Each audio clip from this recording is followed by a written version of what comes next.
Y'all, it is raining cats and dogs outside right now, so if you hear some noise, it's probably just the rain hitting the window. What are you gonna do? Okay, so you're having some trouble setting or following through on your boundaries. First of all, who isn't? So let me just open that door of grace for you. We are all constantly working on setting boundaries, following through on our boundaries. So please remember that this is a journey, not a destination. I am so happy you're here today. First, let's start off. Let's dance it out. Let it all go. Just relax. Take a few deep breaths. Let's just have fun for 10 seconds.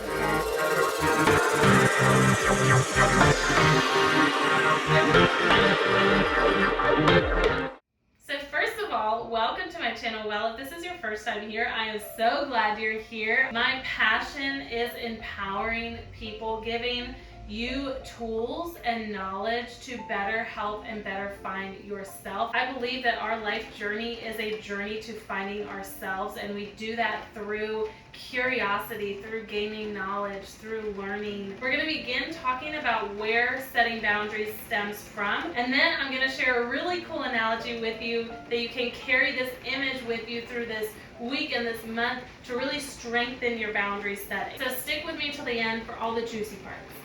So why is setting boundaries so hard for some people? If I'm honest, I've always struggled with setting boundaries and putting myself first, and I still do. Again, this is a journey, not a destination. I believe that when we're curious and discovering the root cause of something, that's when the most healing and the most growth can happen. If you're sick but you don't know what sickness you have, how can you recover, right? So most often our boundary setting stems from childhood, either from how our parents modeled setting boundaries to us or how our parents responded to us setting boundaries. We learned how to respond to others when we were children, and we carry that through into our adult life. Another huge influence is society. Keep in mind that we live in a society that does not support setting personal boundaries, space, self-care at all. We are constantly being pulled in a million different directions, and we're oftentimes, probably a lot of times, being discouraged from putting ourselves first. We're told from the time that we're kids that putting ourselves first means that we're being selfish or a bitch or being inconsiderate to others. So let me remind you today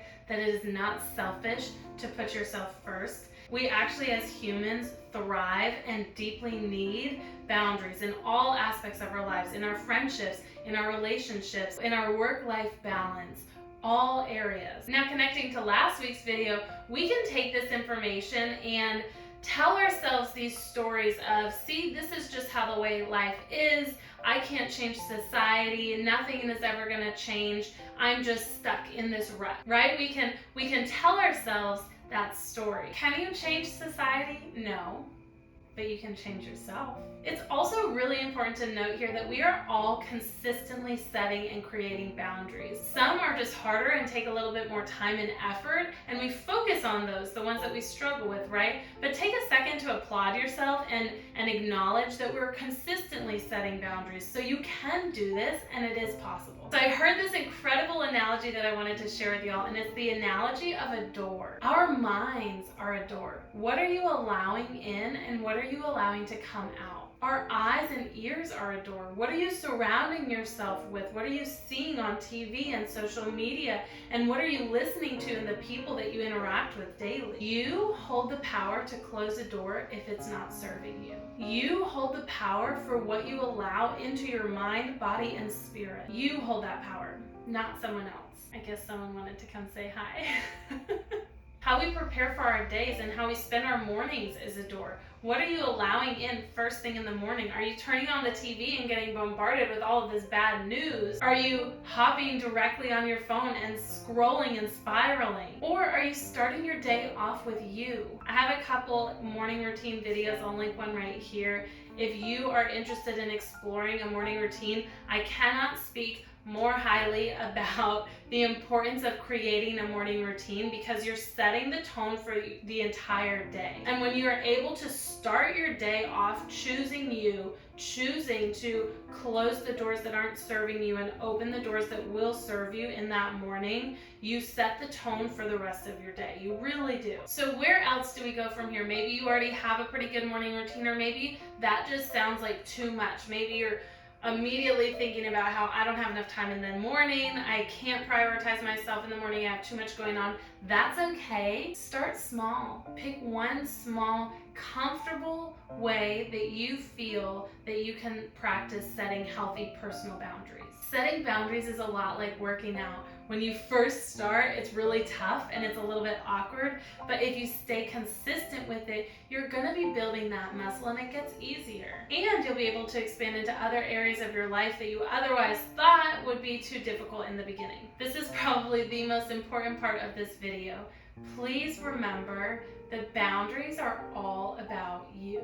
It's not about the other person. If you are practicing setting boundaries and getting met with a lot of apprehension and aggression or discouragement, please recognize that that is a reflection of the other person probably needing to set their own boundaries than a reflection of you. And that's really beautiful, right? I was actually recently in this situation where somebody set a boundary and my immediate reaction was like, whoa, because I deeply struggle with people pleasing, with doing what other people want me to do instead of honoring myself and putting myself first. So when the other person put themselves first, I was like, what the heck? Like, that's not how I normally handle situations. So I was immediately brought up with some sort of like uncomfortable feeling in my body.